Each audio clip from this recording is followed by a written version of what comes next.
Welcome to the Learning Pines YouTube. We hope this video helps. You begin by ensuring Windows and Xbox Game Bar are up to date. This fixes many capture bugs.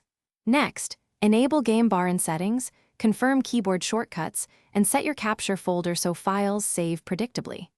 Once done, toggle background recording and microphone permissions so audio captures correctly. Make sure to close apps that grab the same hotkeys, like OBS or Discord, because they can block capture. Run a quick test clip to verify the capture indicator appears and the file lands in your chosen folder. Now focus on drivers and app state.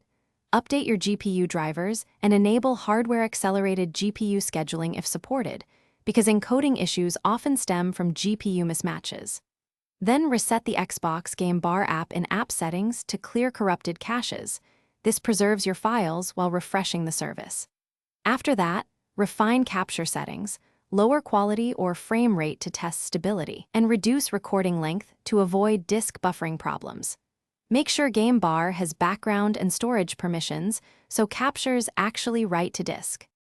Finish by running a short test recording, then play the file from your capture folder to validate audio and video sync.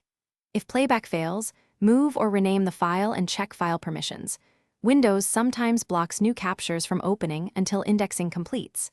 Ensure you have at least a few GB free, because low disk space causes corrupted clips. If problems persist, reinstall Xbox Game Bar or try the Xbox Console Companion. Key troubleshooting tip: if captures still fail, disable third-party overlays and test with a clean boot to isolate conflicts. Thanks for watching. Consider subscribing if we helped you.